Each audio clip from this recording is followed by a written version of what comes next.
로마서 1장 16절에서 17절까지 말씀입니다.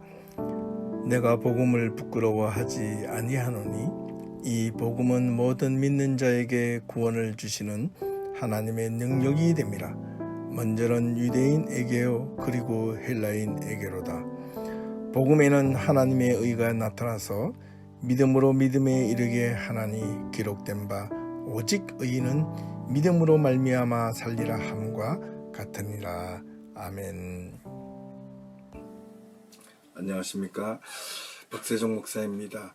2021년 11월 3일 수요 예배 시간, 오늘도 함께 우리 신앙의 선배들 또 신앙의 위인들을 함께 알아보므로 우리의 신앙을 한 번 더 함께 성찰해 보고자 합니다. 오늘은 종교개혁의 핵심이자 또 꽃이라 불리울 수 있는 독일의 종교개혁자 마르틴 루터에 대해서 함께 알아보도록 하겠습니다. 종교개혁자라고 말을 하면 누구보다 마르틴 루터를 떠올리게 될 것입니다. 마르틴 루터는 로마 가톨릭 교회가 중세시대에 그동안 저질러왔던 부패와 잘못들을 고발하고 또한 교황의 권위에 저항하며 로마 가톨릭 교회의 교리를 논박하고 오로지 성경이 가지고 있는 기독교 신앙의 가장 최고의 권위를 인정하며 기독교 신앙의 핵심인 오직 믿음과 하나님의 전적인 은혜를 통한 구원을 강조했던 인물이기도 합니다. 먼저 루터의 생애에 대해서 우리가 함께 알아보기로 하겠습니다. 마르틴 루터는 1483년 11월 10일 독일의 짝센 아날트 주였던 속해있던 아이슬레벤에서 광산업에 종사하고 있었던 아버지 한스 루터와 어머니 마가레텐 린데만 사이에서 둘째로 태어났습니다. 태어난 날이 당시 성 마틴의 날이었기 때문에 그의 이름을 마르틴이라고 불렀던 것입니다. 이 마르틴 루터가 태어난 이듬해 루터의 가족들은 아이슬레벤에서 마nsfeld로 이사를 하게 됩니다. 아버지 한스 루터는 당시에 광산업에 종사하고 있었는데 원래는 이 한스 루터는 농부 출신이었습니다. 당시 독일에서 한창 수익이 높았던 광산업이 있었는데 아버지는 농부의 직업을 버리고 광산업에 뛰어들게 된 것입니다. 처음에는 광산업에서 단순 노동자로 일을 하다가 광산조합의 출자자까지 되는 사업에 크게 성공하게 되었습니다. 그로 인하여 한스 루터는 가난한 광부였기 때문에 집안은 당시에 광산업의 출자자가 되기 전까지는 어려움을 겪을 수밖에 없었습니다.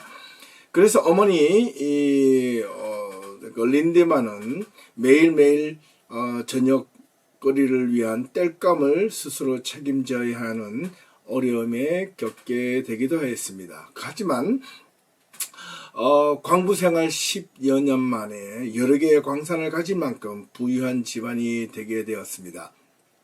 그래서 루터는 평민 집안의 원래 출신이었지만 집안의 경제력으로 인하여 높은 수준의 교육을 받을 수 있게 된 것입니다.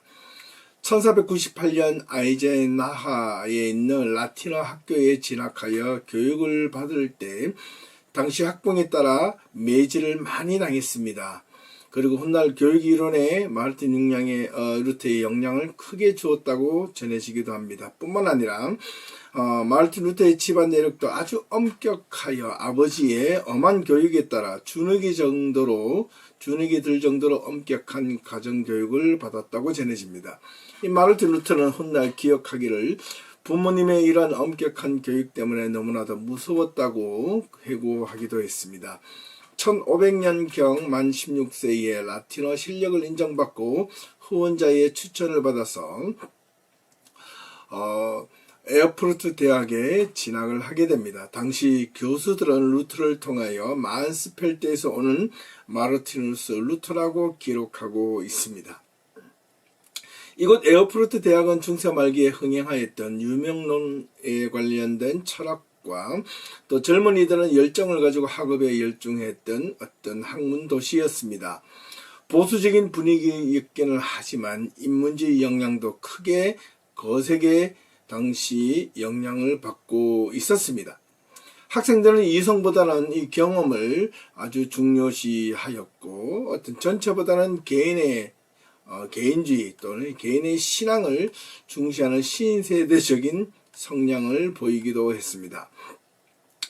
대학 기초 과정을 시작하여만 1년 만에 예과 과정을 철학 학위를 받고 졸업했습니다. 1505년 초반 또한 문학 석사 학위를 받고 졸업을 하게 됩니다. 당시 중세 대학에서는 박사 학위를 단지 3개 학과만 인정하고 있었는데 신학, 의학, 법학이었습니다. 이때 루터의 아버지는 자신의 세속적인 출세를 열망했기 때문에 루터는 무엇보다도 명철하고 똑똑했기 때문에 아버지의 관건으로 인하여 억지로 다시 법대 박사과정에 진학하여 법학 공부를 하기 시작합니다. 마틴 루터의 아버지는 법학 박사를 딴 뒤 변호사가 되기를 아들 마틴은 강력하게 원했던 것입니다. 당시 평민 출신으로 전형적인 출세 코스가 있다면 바로 법대를 나온 뒤에 법관이나 고급 관료가 되는 것이었습니다. 어느 정도 관직에 오르면 귀족과 같은 신분을 유지할 수 있었던 것입니다. 대학에 입학하자마자 루터는 그의 음악성이 또한 드러나기 시작하였고 철학적 재능도 탁월하여 그를 아는 어떤 학생들은 루터를 잘 훈련된 철학자이며 음악가라고 부르기도 했었습니다. 1503년 그는 이듬해 부활절날 루터는 뜻하지 않게 단도에 동맥이 찔리는 사고를 당했지만 다행히 죽지 않았습니다. 의사가 치료하고 돌아갔으나 그날 밤 다시 상처가 터졌고 죽을 것만 같은 고통과 두려움 때문에 당시 아주 신실하게 믿고 있었던 마리아에게 간절히 기도하기도 했다고 전해집니다. 이는 루터 선집, 루터 전집 3권에 보면 루터가 마리아를 얼마나 숭배했는지를 잘 드러나 있습니다. 탁월한 경건을 지녔던 루터였지만 아직 그는 중세 신앙의 영향을 여전히 벗어나지 못하고 절반의 종교계획가라 할 만큼 그렇게 평가를 받기도 했습니다. 그런 대학 생활 속에서 엄격한 금욕주의적 생활을 살았습니다. 에어프루트 대학에서 루터에게 중요한 한 가지 경험을 또한 하게 되는데 대학 도서관에서 성경을 직접 읽게 된 경험을 하게 됩니다. 그 가운데 사무엘서의 한 부분을 읽게 되었는데 그 성경 구절이 루터를 사로잡게 됩니다. 그때 나이 약관의 20살의 나이였습니다. 간간히 성경을 읽기는 했으나 중세교회는 대부분 라틴어를 사용했기 때문에 일반인들이 성경을 읽는다는 것은 여간 부담스러운 일은 아니었던 것입니다. 하지만 대학이 성경을 강의하고 또 가르치지는 않았지만 교부들의 주석들과 신학자들의 저서들을 가지고 있었기 때문에 그로 인하여 성경을 홀로 접할 수 있었습니다. 법학부에 들어간 모습을 본 아버지 한스 루트는 자신의 아들이 법학부에 들어가 공부한 것을 대단히 자랑스럽게 여겼고 적지 않은 기대를 하였습니다. 그로 인해서 루터의 동생들에게는 자신의 광산을 물려주고 오로지 그 아들 마틴에게는 변호사가 되어 아버지의 자랑을 기대를 할 만큼 그렇게 잔뜩 기대를 가지게 되었습니다. 하지만 루터에게는 이 법학 공부가 자신에게 어울리지 않는다는 사실을 이내 알게 되었습니다. 당시 루터는 강한 종교성을 가지고 있었는데 무엇보다도 죽음에 대한 아주 두려움과 민감한 어떤 감수성을 가지고 있었습니다. 그 당시 죽음의 무도회라는 그림을 보고 충격을 받게 되는데 아마 이 그림이 아닐까 싶습니다. 죽음, 재책, 하나님의 심판 등과 같은 단어들이 자신의 머릿속을 결코 떠나지 않았다고 회상합니다. 14세기 당시 죽음의 유럽의 인구의 절반이나 죽음으로 내몰았던 흑사병도 계속 끊이질 않았고 간간히 일어나고 있었기 때문에 또한 루터의 집안에도 이 흑사병으로 인하여 죽어갔던 많은 사람들도 가족들도 있었습니다. 루터의 동생도 페스트 즉 흑사병으로 목숨을 잃었기 때문입니다. 당시 에어프루트 대학에서 근무하던 새 교수도 이 흑사병으로 목숨을 잃었습니다. 도시가 죽음의 악취로 인하여 두려워 떨게 되었고 루터 역시 깊은 두려움에 빠지게 되었던 것입니다. 이 에어프루트 대학 교수의 장례식에 참석했을 때 죽은 교수 중 2명이 죽어가면서 이런 말을 했다는 소식을 듣게 됩니다. 내가 교수가 아니라 수도사였다면 얼마나 좋았을까라고 회상하며 그 이야기를 전해들은 이 루터는 법률학자로 죽는 것보다 오히려 성직자로 죽는 것이 구원에 더욱더 가깝고 확실하다고 느꼈기 때문에 결국 루터는 법학을 자신에게 맞지 않는다는 것을 알고 부모님을 설득하기 위하여 부모님이 계시는 만스펠트로 돌아가 부모님과 협의했으나 결렬된 뒤 다시 에어프루트로 돌아오는 도중에 한 벼락이 치자 죽음에 대한 공포를 느끼며 이때 성모 마리아와 광부들의 수호자였던 성 안나에게 도움을 간청했다고 전해집니다. 성 안나여 저에게도 힘을 주시옵소서. 그렇게 하신다면 제가 어떻게 수도사가 되겠습니다 라고 고백했던 것입니다. 그리고 루터는 2주 동안 학교를 정리하고 곧장 에어프루트 대학 근처에 있는 성 아우구스티누스 수도원에 들어가게 됩니다. 이때 루터의 나이가 약관에 21살, 불과 21살의 나이였습니다. 아버지 한스 루터는 자신의 아들 마르틴 루터가 잔뜩 기대를 걸었던 그의 희망이 물거품이 되기 시작하자 분노하였고 루터를 여러 방면으로 설득하고자 했으나 그의 의지를 꺾을 수 없었습니다. 루터가 자신이 수도원에 들어가게 된 이유는 분명했습니다. 무엇보다도 인간의 본질은 삶과 죽음의 문제를 해결하고 싶어 했기 때문입니다. 그러나 이 세상의 그 어떤 방법으로도 인간의 살아가는 삶의 본질의 문제를 해결할 수 없었다고 루터는 믿었습니다. 무엇보다 자신에게 다가올 죽음이 두려웠기 때문에 그는 교회에 무엇보다 충성하기를 원했고 그동안 자신이 모든 것을 가르쳐준 교회의 금욕과 순종의 길을 끝까지 걷고 따르고 싶었기 때문이었습니다. 바울이 그러했던 것처럼 루터 역시 자신이 그렇게 충성했던 로마 카톨릭 교회를 향하여 도리어 비판의 자리로 돌아설 것이라고는 꿈에도 생각하지 아마 못했을 것입니다.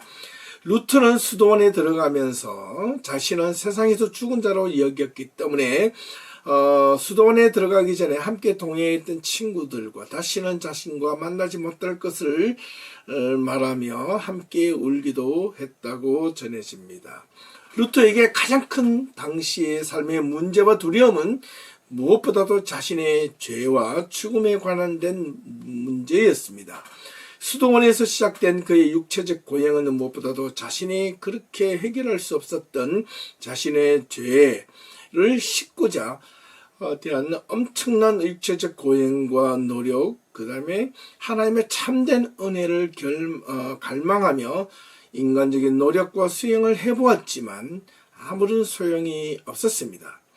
당시 수도 원장이었던 한스 폰 크레펜슈타인은 루터의 모습을 보며 고해 성사 시간에 해결할 수 없었던 죄책감과 고뇌를 보았다고 말한 바 있습니다. 1년 정도 어느 정도 수습 기간을 거친 뒤 정식 아우구스티누스 수도사 정복을 입게 되고 이는 옛사람을 버리고 이제 그리스도로 새 옷을 입었다는 의식이 되었습니다. 이때 루터는 다시금 하나님과 마리아 그리고 수도 원장에게 절대 순종, 절대 충성하겠다는 서약을 하게 됩니다.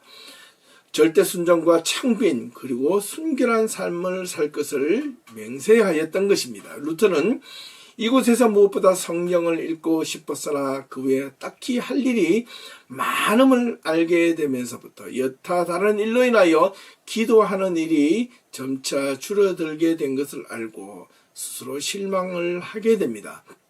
그로 인하여 죄책감이 오히려 더 많이 밀려오기도 했었고, 이로 인하여 수도원 규칙들 등 통한 이러한 엄격한 규율들이 오히려 자신에게 강박관념으로 다가오고 있었다는 것조차도 깨닫지 못했던 것입니다. 1507년 4월 3일 드디어 에어프루트 성당에서 사제 서품을 받게 되었고, 한 달 뒤 5월 2일 루트는 첫 미사를 집리하게 됩니다. 이때 성대하리만큼 아주 크게 미사를 집리하고 이후에 큰 축제를 벌이게 되는데, 그것은 바로 아버지 한스 루터가 자신의 아들 마르틴 루터의 첫 미사에 함께 참석하며 많은 사람들을 동원하고 이후에 많은 돈을 지불하면서까지 음식을 장만하여 그들에게 베풀었기 때문이었습니다. 이는 아들 마르틴 루터가 그동안 서원했던 관계를 해결하고 다시 화해하기 위함으로 보여졌습니다. 이후 루터는 다시 에어프루트 대학에 들어가 신학을 본격적으로 공부를 하기 시작합니다. 루터는 곧 빛을 발하기 시작했는데, 비텐베르그 대학으로 옮겨 성경학, 신학 학위를 받고 반년 뒤 신학사를 받은 뒤 수도원으로 잠시 돌아갔다가 다시 비텐베르그 대학에서 학업을 이어나가게 됩니다. 1510년 에어프루트에서 폭동이 일어났고 수도원에서 몇 가지 분쟁이 일어나게 된 것을 교황에게 보고하기 위하여 수도원장의 명령을 받아 로마로 파송을 받아 로마로 향합니다. 로마에 도착한 루터는 상당한 기대감을 가지고 순교자들의 피가 서려 있는 곳, 그 거룩한 로마라는 도시에 대한 기대감이 컸으나 미사에 참석했던 루터는 이내 실망하며 대단히 절망에 빠지게 됩니다. 경박하기 짝이 없는 미사에 오로지 돈을 벌기 위한 관심에만 사로잡혀 있었던 당시 사제들의 모습을 보고 엄청난 실망을 하게 됩니다. 무려 1시간에 7번이나 미사가 진행되며, 그런 모습을 통해서 루터는 어떤 형식적인 미사에 좌절감을 느끼게 됩니다. 루터는 견딜 수 없는 고통을 느꼈고, 순교자들의 피가 있는 도시가 아니라 타락한 바벨론으로 보았던 것입니다.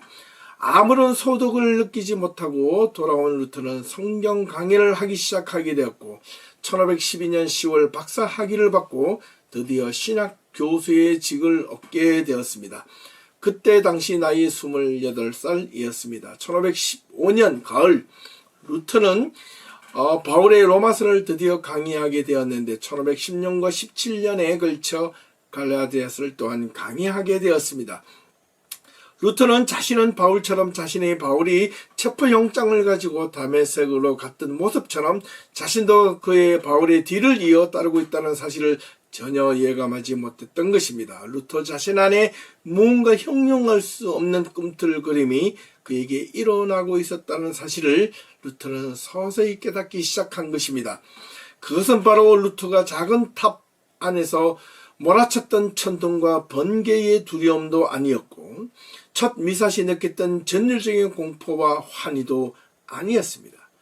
아무 소리도 아무 느낌도 아무 촉감도 없었던 그 무언가의 꿈틀거림, 내면에 어떤 솟아오르는 말 못할 그런 어떤 열정이었습니다. 그의 내면 깊은 곳에서 들려오는 어떤 침묵의 소리, 그것은 마치 엘리야를 향한 세미한 음성과 같은 그런 소리가 들려졌던 것입니다. 마르틴 루터는 시편 강의에 있어서 특별히 22편에서 읽을 때 신약의 그리스도를 말하고 있다는 것을 느끼며, 십자가에서 절규하시는 예수님의 모습, 그 예수님의 부르짖음의 고통이 바로 이 그리스도를 말하고 있다는 것을 느끼게 되었던 것입니다.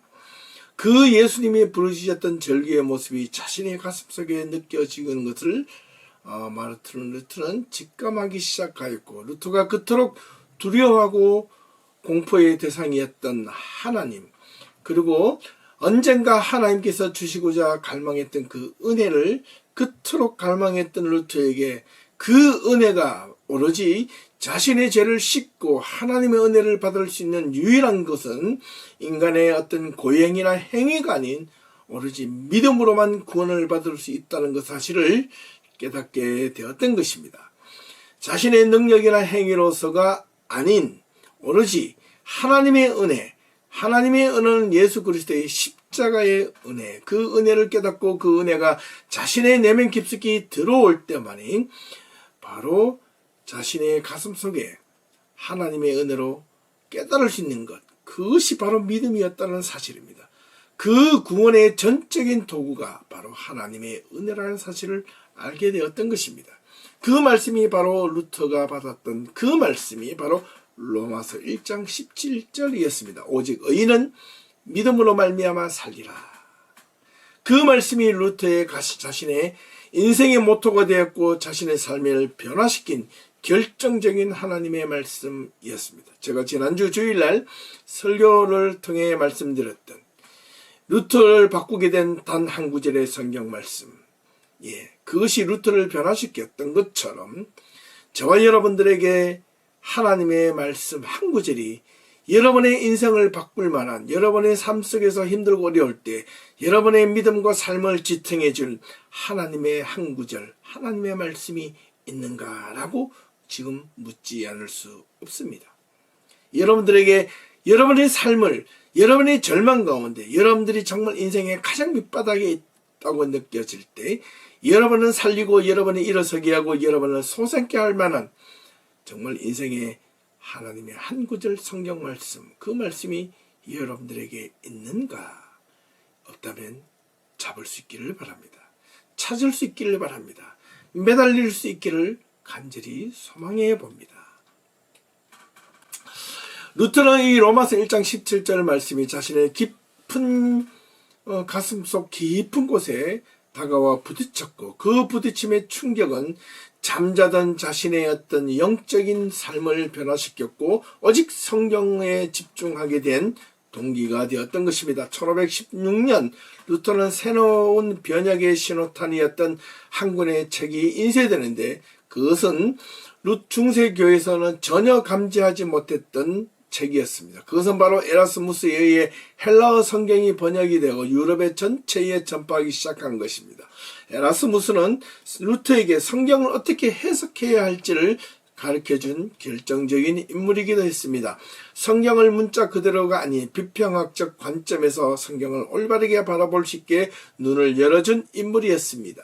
단지 묵상을 자기 입맛에 할 것이 아니라 하나님의 말씀이 주어진 그 자체로 바르게 이해해야 된다는 것은 분명하게 깨닫게 된 것입니다. 루터는 성경을 연구하면 할수록 자신에게 다가오는 교회의 이중성, 그동안 중세 교회의 그런 부패와 잘못들을 더없이 적나라하게 보여지게 되었고 그 사실을 루터는 그냥 눈 감아 두고 있을 수 없었던 것입니다. 이것을 두고 바로 영적인 눈을 뜨게 되었다라고 말을 하는 것입니다.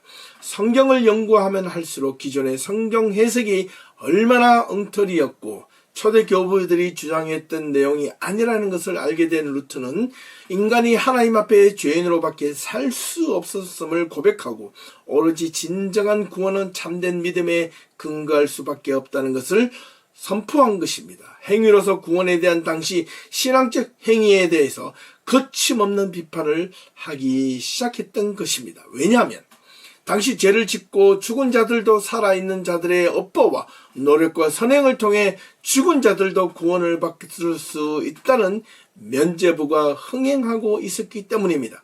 교황과 사제들은 교회에서 행하는 면죄부를 살 경우 연옥이나 심지어 죽음의 지옥에 가 있는 가족들조차도 죄사함을 받고 천국에 갈 수 있다고 주장하기에 이른 것입니다. 그로 인하여 많은 우매한 사람들은 이 면죄부를 사기 위해 온갖 노력을 다했고 자신의 전 재산을 털어서라도 면죄부를 살려고 혈안이 되었습니다. 이로 인하여 교회는 더없는 부를 축적할 수 있었고 또한 이런 내용들이 교회를 더욱더 부패하게 만드는데 일조하게 된 것입니다. 하나님의 은혜를 돈으로 사고 팔 수 있다는 논리가 교회의 입장에서는 엄청난 수입이 원천이 되었기 때문에 이를 거부할 이유가 없었던 것입니다. 당시 독일에서 로마 교황청으로부터 인가를 받아 면죄부 판매를 앞장선 인물은 당시 독일의 마인츠 성당 대주교였던 알브레이트였고 그에 의해 면죄를 판매한 자가 바로 테첼이라는 도미니크 수도회의 소속이었던 수도사였습니다. 이는 약간의 신비주의자적인 성격을 가지고 있었고 여러 가지 마술과 트릭을 통하여 면접을 파는 데 주저함이 없었습니다. 로마 교황청 성베드로 성당 건축 재정이 당시에 절실하였기 때문에 이 교황이 발해한 이 면제부 판매는 그들의 수입을 채우고 성베드로 성당의 재정 건축을 담당하는데 상당한 일조를 또한 할 수밖에 없었습니다. 태젤이 당시 루터가 근무하고 있었던 비텐베르를 담당하던 작센주에서 면접을 판매하고 있었는데 미신에 쩔어있던 중세 이 독일인들에게도 이 태젤의 설교를 통해 설득당하고 수많은 민중들이 자신의 돈과 재산을 털어서 면접을 사게 되었던 것입니다. 이 이야기를 들은 루터는 엉터리 교리로 사람을 현혹하고 교회의 질서를 어지럽히는 그들을 그대로 두고 볼 수 없게 되자 1517년 10월 31일 드디어 로마 교황청을 향한 잘못된 교리를 반박하는 95개조 반박문을 비텐베르그 성당 정문에 내걸며 누구든지 이를 가지고 토론하기를 원했던 것입니다. 무엇보다도 이 95개조 반박문의 핵심은 잘못된 교회의 관습과 성경 해석에 관련된 오류가 얼마나 심각하고 잘못되었으며 우매한 백성들을 잘못된 길로 인도하는지에 대한 반박하는 자료였던 것입니다. 특히 교황은 그 어떤 누구에게도 죄를 사할 권리가 없고 오직 죄는 하나님의 은혜, 하나님으로 믿음으로만 구원을 받을 수 있다는 논리를 정면으로 반박하며 그 하나님의 은혜를 간구하게 된 것입니다. 면제부 또한 이 얼마나 잘못된 신앙의 길로 인도하는지 역력하게 지적하고 비판하기 시작했습니다. 이러한 이 95조 반박문은 독일어로 번역되어 독일 곳곳에 뿌려지기 시작했고 루터는 오히려 의도하지 않은 일들이 벌어지게 됩니다. 루터의 글들이 유럽 전역에 급속하게 퍼져나가기 시작하며 종교개혁은 드디어 전 유럽을 통해 시작하게 됩니다. 루터는 교황권에 대한 자신의 생각을 거침없이 서술하였고 강하고 거칠게 비판하기도 했었습니다. 하지만 로마 교황청에 관련된 체제는 루터는 그것까지 무너뜨리기는 원치 않았습니다. 하지만 그는 로마 교황권에 관련된 이런 책과 선행에 관한 설교, 로마의 교황제도, 독일 귀족에게 고함, 그리고 교회의 바벨론 유수 포로, 그리스도인의 자유등과 같은 여러 책들을 거침없이 발행하며 전파하게 되었습니다. 교황청에 있던 교황도 처음에는 이 루터의 이 종교 개혁에 대한 외침이 크게 개의치 않았지만 일이 점점 심각하게 빠지게 되자 마르틴 루터를 종교 재판에 회부하게 된 것입니다. 특히 루터의 저작 가운데 교회의 바벨론 포로라는 책에서 모든 신자는 그리스도인의 사제가 될 수 있으며 모든 성찬에 참여할 수 있다기까지 선언하게 되면서 소위 만인 제사장설이 바로 여기에서 나타나게 된 것입니다. 이로 인하여 루터를 파문하겠다는 위협 교수가 루터의 손에 들려지게 되자 루터는 자신의 결례를 천회하는 대신 받았던 이 위협 교수를 많은 사람들이 보는 앞에서 공개적으로 불태우며 교회의 칙서들도 함께 불어 던져넣는 퍼포먼스를 감행하게 됩니다. 이로 인하여 많은 민중들은 루터를 향하여 환호하게 되었고 교황청과는 건널 수 없는 루비콘 강을 건너게 되었고 교황은 이를 재판하기 위하여 신성 로마 제국의 황제로부터 종교 재판에 보름수로 올 것을 출두하고 명령을 하게 되었습니다. 황제가 루터에게 이렇게 단호하게 말을 했습니다. 당신은 이 모든 지난날에 이 자신이 만들었던 이 책들과 교서들을 철회하고 양심적으로 회개하면 살려줄 것이지만 그렇지 않으면 종교재판의 회부하의 이단자로 명명되어 죽을 수도 있다고 경고하게 됩니다. 이때 루터는 황제에게 단호하게 이렇게 말을 합니다. 나의 양심이 하나님의 말씀에 사로잡히는 한 나는 아무것도 질서할 수 없고 또 취소하지도 않을 것입니다. 만일 당신이 양심에 어긋나게 행동한다면 오히려 구원이 위협을 받게 될 것입니다.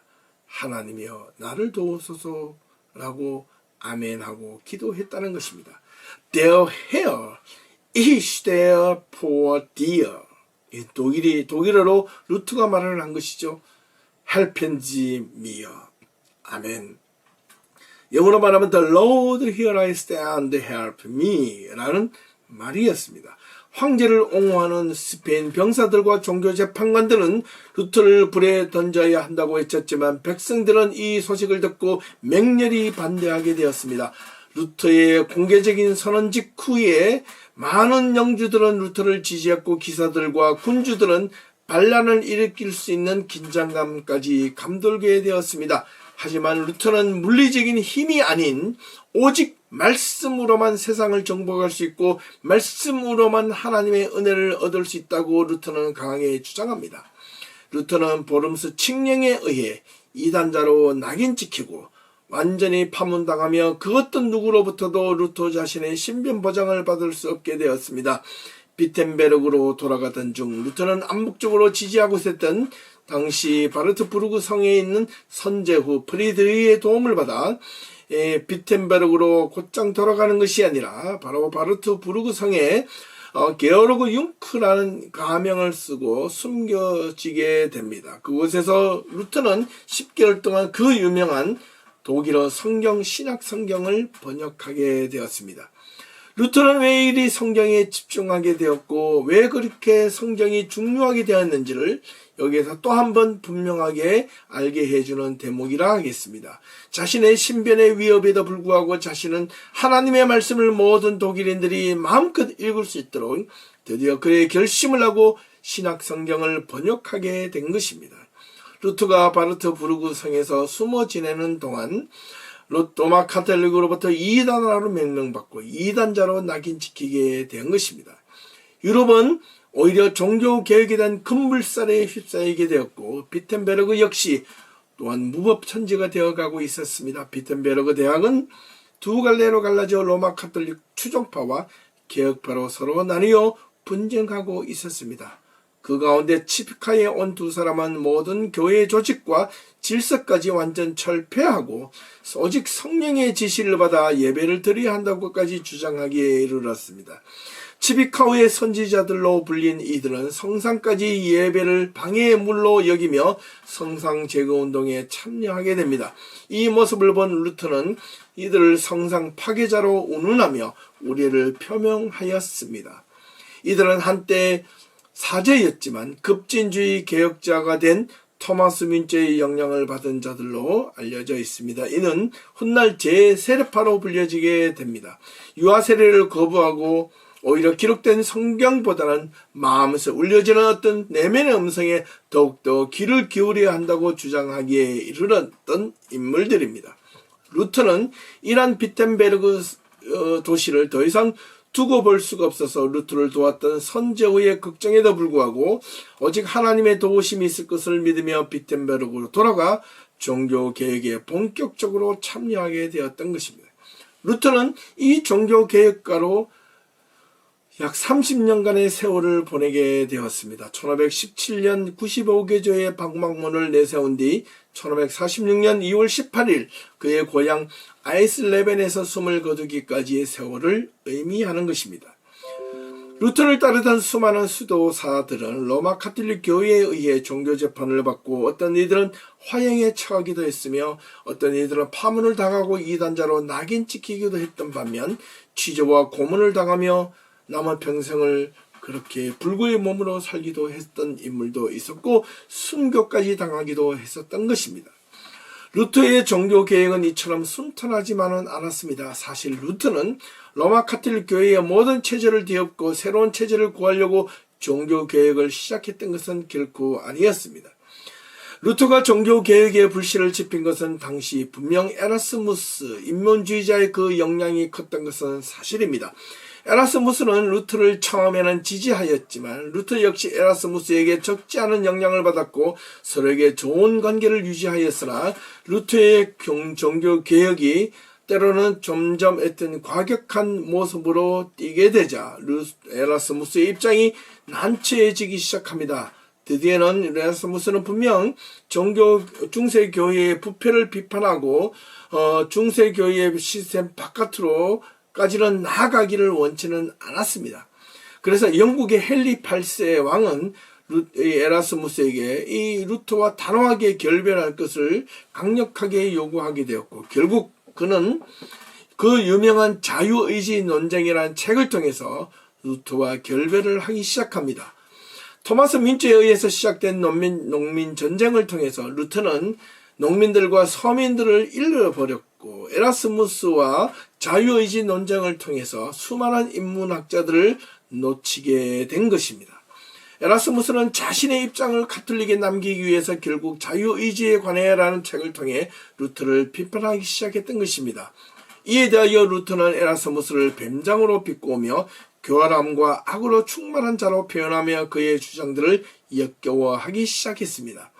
이처럼 루터와 에라스무스는 서로 어느 정도 간격을 두고 평생 삶의 마지막까지 서로 논쟁이 이어지게 됩니다. 에라스무스가 죽자 루터는 에라스무스에 대하여 하나님 없이 살았고 하나님을 필요로 하지 않은 삶을 살았다고, 그로 인하여 거듭나지 않는 사람이라고 비판하기 한 것입니다. 루터의 개인사에 있어서 또 다른 크나큰 시련은 바로 중세기에 창궐했던 흑사병 페스트가 있었습니다.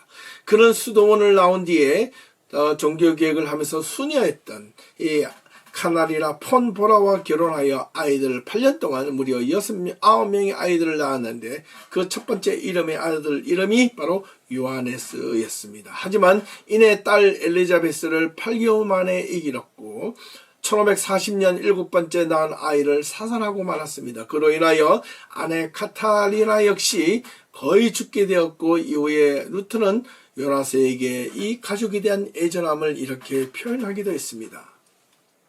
사랑스러운 막내딸 막달레나가 그리스도 안에서 영원한 생명으로 다시 태어나가 나의 아내와 사랑하는 나는 육신과 세상의 억압으로부터 이 놀라운 죽음과 축복의 마침에 감사해야 마땅하지만, 자연적인 인간적인 사랑의 힘이 너무 강해서 눈물 없이 우리의 마음에 고통 없이 실제로 우리의 일부분이 떨어져 나가는 것처럼 느끼지 않고서는 나의 딸 그녀를 보낼 수 없었다라고 고백한 것입니다. 뿐만 아니라 유럽에서는 당시 신성 로마 제국의 황제였던 칼 5세는 이슬람의 잦은 위협과 공세로 인하여 서로 다른 종교적 신념을 가진 불안을 겪고 있었던 제국 내의 분화와 분열이 통해 그들을 통치하는 데 어려움을 겪고 있었던 터라 루터에 대한 특별히 성만천 논쟁이 뜨겁게 이루어지게 되자 황제는 자신의 뜻을 따르지 않는 개혁자주의자들과 루터주의자들을 모두 말살할 생각까지 하게 되었습니다. 하지만 이슬람의 공격이 시작되자 잠시 휴전을 하게 되었고, 이후에 이슬람과의 전쟁을 어느 정도 끝마치게 되었고, 그로 인하여 안정이 된 이후 다시금 개신교 선제우들을 이간질하여 분열을 조장하게 됩니다. 그 이후로 오히려 개혁을 원하는 백성들의 지지를 얻은 영주들과 황제와의 대결로 이어지게 되었습니다. 루터는 개혁교회의 분열될 것을 염려하며 그들 모두를 불러 화해시키고자 노력을 다하였다가 오히려 몸을 무리하게 사용한 뒤 그만 독고마에 걸려 노쇠한 몸으로 죽게 되었습니다. 루터는 무엇보다 말년에 극도로 유대주의자들 또한 혐오한 것으로 알려져 있습니다. 루터는 반유대주의자가 되어 1525년 그들을 추방해야 한다고 주장까지 하였습니다. 이것 때문에 2차 세계대전 때 히틀러가 이 루터의 말들을 인용하며 유대인들을 추방해야 한다고 주장하기도 했던 것은 바로 새로운 일이 아니었습니다. 루터는 죽기 사흘 전까지 유대인들을 공격하며 비판하며 이런 말을 남기기도 했습니다. 그들이 회개하며 유대인들이 회개하며 그리스도를 영접하면 우리는 기꺼이 그들을 우리의 형제로 여길 것이지만, 그렇지 않을 경우에 그들은 우리의 철천지 원수로 남게 될 것입니다 라고 외쳤던 것입니다. 지난 모든 30여 년간의 삶의 에너지를 오로지 종교개혁에 위해 온 힘을 다 쏘았던 이 루터는 사람들을 화해시키기도 했으며 때로는 자신의 열정을 다해 성경을 번역하고 집필하였고 1546년 2월 18일 가족이 있는 비텐베르크로 돌아가지 못하고 그의 고향이었던 아이슬레벤에서 쓸쓸하게 하나님의 품에 안기게 되었습니다. 루터가 마지막 숨을 몰아쉬며 그의 마지막 남긴 유언은 얼마나 그가 하나님을 신뢰하고 사랑했는지 알 수 있습니다. 이렇게 마지막 유언을 남겼습니다. 내 영혼을 아버지 당신의 손에 맡기나이다. 당신은 나를 구원하셨나이다. 당신은 신실하신 하나님이십니다. 라고 마지막 말을 남기고 영면에 들어가게 되었습니다. 이런처럼 이 루터의 종교개혁이 없었다면 지금의 우리의 신앙도 결코 없을 것입니다. 이제 우리는 어떤 신앙인, 어떤 개신교 교인으로 남을 것인가? 지금 우리는 무엇을 위해 신앙을 가지고 무엇을 위해 남은 삶을 살아갈 것인가? 루터는 무엇을 위해 그토록 자신의 남은 평생의 삶을 종교개혁이라는 큰 짐을 떠안으며 살아가야만 했는가? 아마도 그것은 자신 앞에 놓여진 인간의 본연적인 질문과 실존적인 질문이었던 삶과 죽음의 문제 앞에서 자신의 본질적인 답을 찾기 위하여, 얻기 위해서였고, 그 답을 찾았던 루터는 주저함 없이 이 세상의 모든 것이 영원할 수 없다는 것을 깨닫고 참 영원한 것을 얻기 위하여 온몸을 던졌던 종교개혁자였음을 우리는 이해할 수 있습니다. 그로 인하여 우리는 이러한 신앙의 유산을 물려받은 종교개혁자들의 후예라는 사실을 결코 잊어서는 안 되겠습니다. 믿음을 가지고 어떤 믿음을 가져야 하며 어떤 신앙의 가치를 물려받아서 살아야 할지를 다시 한 번 더 깊게 생각해 주는 오늘 이 시간이 아닌가 감히 생각해 보게 됩니다. 우리는 인간인지라 분명 유한한 삶을 살아가고 있다는 것을 결코 잊어서는 안 되겠습니다. 누구나 죽음이라는 인간의 가장 큰 두려움 앞에서 서야 하는 그런 운명론적인 삶을 살아가는 어떤 존재, 유한한 존재입니다. 하지만 인간은 마치 스스로 영원할 것처럼 생각하며 착각하며 살아가는 어리석은 자들이라는 사실을 결코 잊어서는 안 될 것입니다. 이러한 오만과 불선, 인간의 어리석음을 날마다 깨우치고 우리의 현 주소를 바르게 이해하고 직시하기 위해서 우리는 무엇이 있다? 예배라는 것이 있다. 의 공동체가 있다. 그로 인하여 하나님의 은혜를 간구하는 믿음의 공동체, 바로 우리 예비 공동체가 있다는 것을 꼭 기억하셔야 합니다. 사랑하는 성도 여러분, 우리가 개신교 후예로서 엄청난 자랑과 보람을 느껴야 하겠습니다. 하지만 그 자랑과 보람만 가지는 것이 아니라 그들이 가졌던 신앙의 본질로 돌아가고자 했던 오직 말씀, 오직 은혜, 오직 성경이라는 이 모든 것, 오직 믿음, 오직 성경, 오직 은혜, 이 세 가지의 솔라 스크립투라, 솔라 피데, 솔라 그라치아라는 이 내용이 오늘 우리들의 개신교 신앙이 우리의 믿음의 깊숙한 곳에 자리 잡을 수 있어야 하겠습니다. 다시 한 번 더 반복하지만 사랑하는 성도 여러분, 여러분의 삶의 가장 절망 속에 빠져 있을 때 여러분의 삶을 이끌어줄, 여러분의 삶을 소속해줄 한 구절의 성경 말씀이 있습니까? 그 말씀을 붙잡을 수 있기를 간절히 소망하며 오늘 마르틴 루터에 대한 내용을 마치도록 하겠습니다. 다음 주에는 더 좋은 말씀으로 여러분을 찾아뵙도록 하겠습니다. 감사합니다. 수고하셨습니다.